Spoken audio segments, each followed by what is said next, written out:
देखते हैं पहला सवाल ले रहा आपकी स्क्रीन पर कि जब पानी जम जाता है तो उसका घनत्व क्या होता है। ठीक है, बताइए अगर कभी पानी जमता है यानी पानी का बर्फ में बदलना, तो बताइए इसकी वजह से जो पानी का घनत्व होता है ये क्या होगा, बताइए जल्दी से। ठीक है, घनत्व माने होता क्या, घनत्व को इंग्लिश में कहते हैं भाई डेंसिटी। क्या कहते हैं दोस्तों, डेंसिटी कहा जाता है। और एक बात हमेशा याद रखिए, ठीक है, आप समझिए पहले घनत्व होता क्या है, मैं आपको बता रहा हूं आपकी अपनी भाषा में। मान लीजिए कोई स्थान है, ठीक है, इस स्थान पर कितने लोग रहते हैं दोस्तों, इस स्थान पे 5 लोग रहते हैं। ठीक है, इस स्थान पे 5 लोग रहते हैं। ठीक है, कल को क्या हुआ दोस्तों, ये स्थान बड़ा चर्चित हो गया और बाहर से भी लोग आकर के दोस्तों यहां पर अपना निवास स्थान बनाने लगे। ठीक है, तो जो संख्या पहले 5 थी, जो संख्या पहले 5 स्थान के अंदर ये 50 लोग आ जाएंगे, तो ये क्या कहा जाएगा दोस्तों, अब कहा जाएगा इस स्थान का जनसंख्या घनत्व बढ़ गया। यहां की डेंसिटी क्या थी दोस्तों, बढ़ गई, क्योंकि पहले इतने ही क्षेत्रफल में 5 लोग रहते थे, अब इतने ही क्षेत्रफल में कितने लोग रहते हैं, 50 लोग रहते हैं। इसे घनत्व का बढ़ना कहते हैं। एक बात होती है, जब पानी था तो वो द्रव अवस्था में था, और जब जम गया तो पानी के अंदर जो अणु थे वो और नजदीक आ गए, पास आ गए। ठीक है, तो याद रखिएगा दोस्तों, ये आपके दिमाग आता है, लेकिन थोड़ा सा ध्यान दीजिएगा, ऐसा आप लोग सोचते रहते हैं। ठीक है, आप ध्यान दीजिएगा, यहां पे दो बातें होती है, एक तो घनत्व की बात होती है और एक आयतन की बात होती है। किसकी किसकी बात होती है, घनत्व की और आयतन की। ध्यान दीजिएगा, जब पानी जमता है तो घनत्व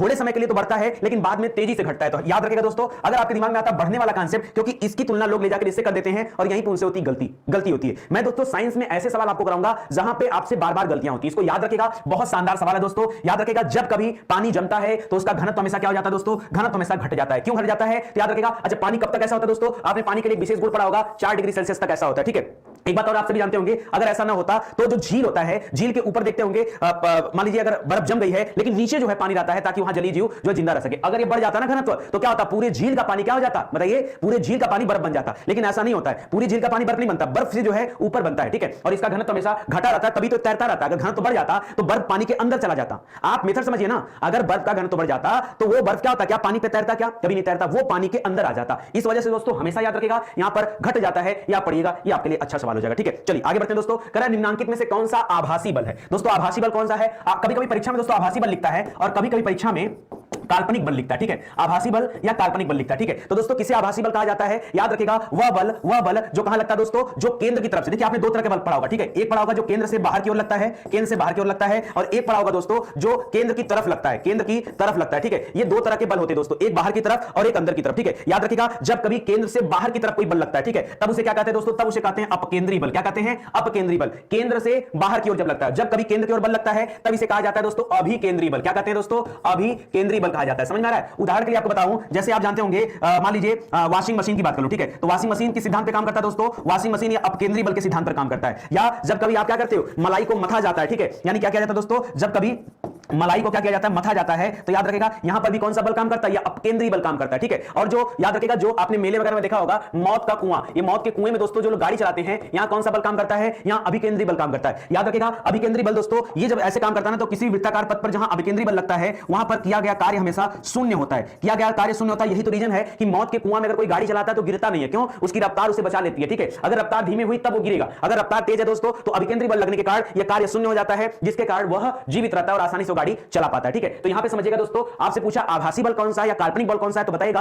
अपकेंद्री बल को हमेशा आभासी बल या काल्पनिक बल के नाम से जाना जाता है। ठीक है, ये आप ध्यान दीजिएगा, ये अच्छा सवाल है आपके लिए। ठीक है, चलिए आगे बढ़िए। करा दोस्तों थर्म किसका यूनिट है, थर्म दोस्तों किसका यूनिट है। मैंने कई ऐसे पढ़ाने वाले लोगों को देखा है साइंस में, जो पता है ऐसे पढ़ाते हैं, क्वेश्चन आया इसका ये होगा, और आगे बढ़े, इसका देखिए सवाल, बताइए मेरे बच्चों क्या होगा, मेरे बेटा बताइए क्या होगा। ठीक है, बेटा ने बता दिया, बच्चों ने बता दिया, उत्तर टिक के आगे गए, क्यों हुआ कैसे हुआ उनको कोई मतलब नहीं। मैं फिर एक बार आपसे कर रहा हूं, आप विद्यार्थी, आप बेवकूफ मत बनिए, इत्मीनान से ईमानदारी से पढ़ते चलिए। सुनिए, थर्म किसका यूनिट है। ठीक है, थर्म दोस्तों किसका यूनिट है, अगर नहीं समझ में आ रहा था तो इसी थर्म से एक शब्द बना लिए होते। क्या बना लिए होते दोस्तों, थर्म से बना लिए होते थर्मामीटर। शायद आपको कोई क्लू मिल जाता, मैं इसलिए बता रहा हूं। ठीक है, और या तो आप क्या किए होते, थर्म जो है दोस्तों इसको लिख लिए होते। तो दोस्तों ये जो थर्म शब्द होता है ना, याद रखिएगा इसका मीनिंग क्या होता है, इस थर्म का मतलब ही गर्म होता है। ठीक है, तो थर्मामीटर से क्या किया जाता है, आपको पता होगा बुखार मापा जाता है। जब कभी आपको बहुत तेज बुखार होता है, ज्वर होता है, तो थर्मामीटर से मापते हैं। ठीक है, तो ये आपके अंदर जो बुखार होता है यानी आपके शरीर की गर्मी को दोस्तों मापा जाता है, यानी सीधा सीधा मतलब क्या दोस्तों, उष्मा का। ठीक है, याद रखिएगा ये थर्म किसका यूनिट है, तो थर्म उष्मा का यूनिट होता है। थर्म किसका यूनिट होता है दोस्तों, ये उष्मा का यूनिट होता है। ठीक है, इसको याद रखिएगा, ये सब बेहतरीन सवाल है आपके लिए। ठीक है, चलिए आगे बढ़िए। अगला लिख रहा है, दूध के घनत्व को किसके द्वारा मापा जाता है, किसके दोस्तों, दूध के घनत्व को किसके द्वारा मापा जाता है। मान लीजिए आपके दिमाग में ये आ गया कि सर बैरोमीटर के द्वारा ही मापा जाता है, नहीं, तो याद रखिए दोस्तों, बैरोमीटर के द्वारा दोस्तों वायुदाब को मापा जाता है। किसके मापते हैं, वायुदाब को मापते हैं। ठीक है, इसके अलावा दोस्तों हाइड्रोमीटर द्वारा याद रखिएगा द्रव घनत्व को माना जाता है, द्रव घनत्व मापी से कहा जाता है। ठीक है, द्रव घनत्व मापी कहा जाता है, ठोस में या द्रव में घनत्व का मापन किया जाता है हाइड्रोमीटर से। लैक्टोमीटर से दोस्तों दोस्तों स्पेशली दूध के घनत्व को मापा जाता है, दूध के घनत्व को मापा जाता है लैक्टोमीटर से। क्यों? क्योंकि इसमें दूध की शुद्धता का भी पता चलता है, कितना दूध में पानी मिला है, कितना दूध है, इसका भी पता इसी से लगाया जाता है। ठीक है, तो ऑप्शन नंबर 3 यहां पे सही बनेगा। और हाइग्रोमीटर जो दे रहा है दोस्तों, इससे याद रखेगा, इससे वायुमंडल के अंदर जो आर्द्रता होती है ना, इस आर्द्रता को मापते हैं। ठीक है, आर्द्रता को मापते हैं। ठीक है, तो याद रखेगा तीनों चारों आपके लिए इंपॉर्टेंट है परीक्षा में। मैं नहीं कह रहा हूं कि आपसे यही पूछेगा दूध का घनत्व, तो आपसे हाइग्रोमीटर पूछ दिया, हाइड्रोमीटर पूछ दिया, बैरोमीटर पूछ दिया। ठीक है, तो आपको आना चाहिए। ठीक है, इसी तरह से एक सवाल बहुत अच्छा देता दोस्तों, एनीमोमीटर से क्या मापा जाता है? एनीमोमीटर। ठीक है, बहुत सारे बच्चे इसको गलत करते हैं। एनीमोमीटर से याद रखेगा, इससे वायु की गति मापी जाती है, वायु की गति को मापा जाता है एनीमोमीटर से। ठीक है, तो बड़ा अच्छा सवाल है, इसको ध्यान दीजिएगा और अच्छे से पढ़ते चलिएगा। चलिए अगले सवाल पे बढ़ते हैं। कह रहा है किलोवाट घंटा ये किसकी इकाई है? किलोवाट घंटा किसकी इकाई है? जब जब कुछ ऐसा देता है ना, तब तब आप होते परेशान। मैं आपको बताऊंगा दोस्तों, याद रखिए स्टडी 91 पर फिजिक्स की पूरी क्लास आपको दी गई निःशुल्क। ठीक है, फिजिक्स की पूरी क्लास आप पढ़ सकते हैं। ठीक है, या फिर अगर आप केमिस्ट्री की तैयारी करते हैं दोस्तों, तो पूरी केमिस्ट्री की क्लास पढ़ सकते हैं और पूरी बायोलॉजी भी आपको पढ़ाई गई। ठीक है, ये सभी विषय दोस्तों आपको निःशुल्क पढ़ाए गए हैं। आप आ जाइए स्टडी 91 के प्लेलिस्ट में, वहां आकर इत्मीनान से पढ़िए। मैं यही 3 विषय की बात नहीं कर रहा हूं, मैं history, geography, polity, economics, environment, मैं सबकी बात कर रहा हूं, इवन हिंदी की बात कर रहा हूं, मैथ, रीजनिंग की बात कर रहा हूं। सब विषय दोस्तों आपको पढ़ाए गए हैं। आप आइए प्लेलिस्ट में और एक एक चीज आप चाहें तो वहां से पढ़ सकते हैं। ठीक है, इत्मीनान से। चलिए आइए देखते हैं। तो बात कर रहा दोस्तों पहला कि किलोवाट घंटा किसकी इकाई है, तो बताइए दोस्तों किलोवाट घंटा ये ऊर्जा की इकाई है। किसकी इकाई है दोस्तों? ध्यान दीजिएगा, किलोवाट घंटा ये किसकी इकाई है दोस्तों? ये ऊर्जा की इकाई। अब आपके दिमाग में बात और आ गई कि सर शक्ति की इकाई क्या होती है? ठीक है, तो शक्ति की इकाई होती है दोस्तों वाट। क्या होता है? शक्ति की इकाई होती है वाट। ठीक है, चाहे शक्ति लिख दे या आपको कंफ्यूज करने के लिए कभी मान लीजिए दे दिया विद्युत शक्ति। क्या दे दिया दोस्तों?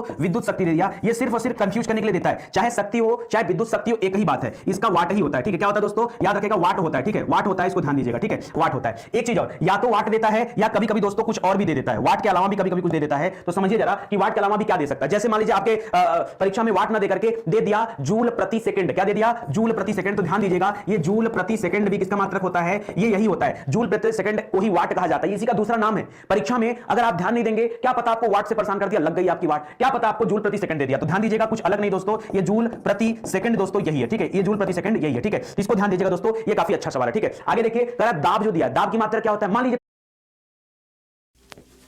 आजादी पूछ दिया तो क्या बताएंगे? दाब का मात्रक होता है पास्कल। क्या होता है दोस्तों? दाब का मात्रक क्या होता है दोस्तों? पास्कल होता है। और पास्कल को भी कुछ कहा जाता है, याद रखिएगा, दाब का मात्रा पास्कल होता है। पास्कल को क्या कहते हैं? इसको कहते हैं, इसको कहा जाता है न्यूटन, न्यूटन प्रति वर्ग मीटर। क्या कहते हैं दोस्तों? न्यूटन प्रति वर्ग मीटर कहा जाता है। ठीक है, न्यूटन प्रति वर्ग मीटर कहा जाता है। तो इसको ध्यान दीजिएगा। ठीक है, ये भी काफी अच्छा सवाल है। ठीक है, तो कुछ भी यहां से दे सकता है और कैसे भी दे सकता है। ठीक है, तीन बातों को आप ध्यान दीजिए, तब आप जाकर आप समझ पाएंगे, अन्यथा परीक्षा में गलती होनी तय है। तो आपको गलती नहीं करना। अगर आप स्टडी 91 पे आ गए हैं, ठीक है, तो इत्मीनान से पढ़ाई करिए। ये एक स्पेशल सीरीज मैंने स्टार्ट किया, नितिन सर रिटर्न, यानी एक बार फिर से मैं आप सभी के बीच में वापस आ चुका हूं। तो आइए और देखते हैं कि कैसे कैसे सवाल हमें मिल रहे हैं। ठीक है, चलिए पढ़िए। यहां पर देखिए लिखा है दोस्तों सवाल, कारण निम्न में से किसकी तरंग लंबाई सबसे अधिक होती है? किसकी तरंग लंबाई? मुझे पता है कंफ्यूजन का भंडार हुआ। ठीक है, इतने दिन से साइंस पढ़ रहे हैं, उसके बावजूद भी मैं कह रहा हूं, अभी जितने लोग देख रहे हैं वीडियो ने, इसमें से 99% लोग इस सवाल को गलत करते हैं, हमेशा गलत करते हैं। आज की बात नहीं है, परीक्षा में जितनी बार पूछा जाएगा उतनी बार गलती करेंगे। ठीक है, तो बात आती है दोस्तों कि कैसे मैं इसको सही करा दूं, इसको सही कैसे कराऊं। तो देखिए, इसको सही कराने का तरीका एक ही है कि मैं आपको ना ये ना बताऊं, ये तो मैं इसके बारे में आपको दोस्तों बाद में बात करूंगा, इसके बारे में बाद में बात करूंगा। पहले मैं आपको बता दूं कि ये जो सबसे ज्यादा लंबाई है वो है किसकी। ठीक है, तो आप जरा नोट करिएगा, सबसे ज्यादा लंबाई दोस्तों किसकी होती है? सबसे ज्यादा लंबाई होती है रेडियो तरंग की, मतलब सबसे तेज। ठीक है, सबसे अधिक लंबाई किसकी होती है? रेडियो तरंगों की होती है। ठीक है, सबसे पहले आप इसको लिखिएगा। कैसे याद रखेंगे? आपको पता होगा रेडियो वेव जाता है वो आयन मंडल, वहां से रिटर्न होकर आता है। ठीक है, तो ऐसे करके थोड़ा सा क्लू बनाइए, इसकी लंबाई सबसे ज्यादा होती है। ठीक है, इसके बाद दोस्तों नंबर 2 पे कौन आ जाएगा? नंबर 1 पे। ठीक है, नंबर 2 पे याद आ जाएगा दोस्तों माइक्रोवेव। क्या आ जाएगा दोस्तों? माइक्रोवेव आ जाएगा। ठीक है, माइक्रोवेव दोस्तों नंबर 2 पे आ जाता है। नंबर 3 पे याद रखेगा दोस्तों, ठीक है, रेडियो वेव, माइक्रोवेव, फिर आ जाता है अवरक्त विकिरण। क्या आएगा दोस्तों? अवरक्त विकिरण आ जाता है, अवरक्त विकिरण आ जाता है दोस्तों, तीसरे नंबर पे होता है इस लंबाई के मामले में, तीसरे नंबर पे। ठीक है, चौथा दोस्तों जो हम लोग देखते हैं ये दृश्य प्रकाश, ये आपका किस पे आता है दोस्तों? ये आपका चौथे नंबर पे आता है। जो दृश्य प्रकाश जो हम अपनी नंगी आंखों से देखते हैं ये आ जाता है। पांचवें नंबर पे जो हमारे शरीर को सबसे ज्यादा प्रभावित करता है, जिसका नाम है पराबैंगनी किरणें। क्या? पराबैंगनी किरणें। ठीक है, याद रखें दोस्तों, ये पराबैंगनी किरणें दोस्तों ये 5वें नंबर पे आ जाता है। ठीक है, इसके बाद दोस्तों 6वें नंबर पे आता है जो एक्सीडेंट वगैरह में थोड़ा सा काम आता है, एक्स किरणें। ठीक है, जिसको हम एक्सरे कहते हैं। ठीक है, जब हड्डी टूटती है तो एक्सरे कराते हैं ना, तो एक्सरे याद रखेगा 6वें नंबर पे आता है। और अंतिम में 7वें नंबर पे सबसे ज्यादा हानिकारक है दोस्तों, वो है गामा किरणें। कौन सी? गामा किरणें। तो दो बातें आपको यहां से पता चलती है। हो सकता है आपसे परीक्षा में पूछ ले कि सबसे ज्यादा लंबाई वाली तरंग कौन सी है, तो अब दोस्तों इस सवाल का आप उत्तर दीजिए। अब आप उत्तर दे सकते हैं। सबसे ज्यादा पूछे तो क्या बताएंगे? रेडियो तरंग। ठीक है, ये इसकी क्या है दोस्तों? इसकी सबसे ज्यादा होती है, सबसे ज्यादा होती है। ठीक है, और सबसे कम तो यहां दिया नहीं दोस्तों, वैसे इन सभी में सबसे कम एक्सरे हो जाएगा, वरना सबसे कम अगर पूछे तो क्या बताएंगे?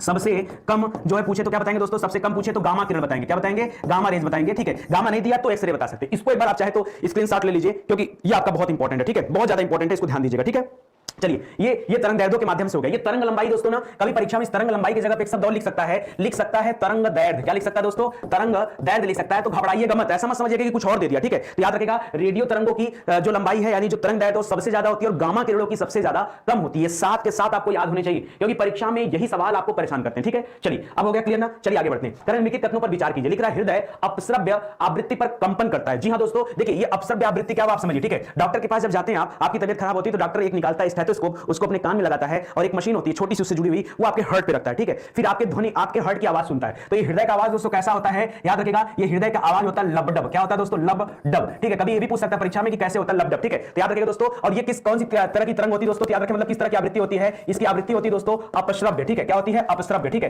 क्यों? क्योंकि अच्छा वो लगा के क्यों सुनता है? क्योंकि वो हमें केवल कान से सुनना हो तो नहीं सुनाई देगा, ठीक है। इसीलिए स्टेथोस्कोप लगाया जाता है। क्या लगाते हैं? ठीक है। अब देखिए अब यहां पर आगे मिलता है, ठीक है। तो ये वाला कथन तो आपका सत्य है, ठीक है। दूसरा कथन लिख रहा है ध्वनि की गति गैस में द्रव तथा ठोस की तुलना में अलग होती है। दोस्तों यही गलत कर दिया, ठीक है। अगर हम ध्वनि की गति देखें, अच्छा एक बात बताओ, तरंग गैस में तेज होता है, ध्वनि की गति सबसे ज्यादा तेज पता कहां होती है? ध्वनि की गति सबसे ज्यादा तेज दोस्तों ठोस में होती है। ठोस में ये सबसे ज्यादा तेज होती है। आपको पता है, आपको बिलीव ना हो तो आप याद रखिए, अगर रेलवे ट्रैक पर रेल बहुत दूर होती है, आ रही होती है, तो आप कान लगा के अगर सुनेंगे, कभी ऐसा प्रयास मत करिएगा, खतरनाक काम है, लेकिन अगर सुनेंगे तो उस ठोस में ट्रेन के आने की ध्वनि आपको सुनाई देगी, ठीक है। तो याद रखिएगा ध्वनि का वेग जो है दोस्तों ये ठोस में सबसे ज्यादा होता है, ना कि गैस में। गैस लिखकर दोस्तों गलत कर दिया। आगे का मैक संख्या ध्वनि की गति वर्णित करने के लिए प्रयोग में लाया जाता है। जी हां दोस्तों, आपने पढ़ा होगा कई बार, अब जो है कई ऐसे जो है प्रयोग और चीजें बनाई गई दुनिया में जो ध्वनि की गति से तेज स्पीड में चलती हैं, ऐसे बहुत सारे। जैसे आपने सुना होगा सुपरसोनिक जहाज के बारे में, हाइपरसोनिक जहाजों के बारे में,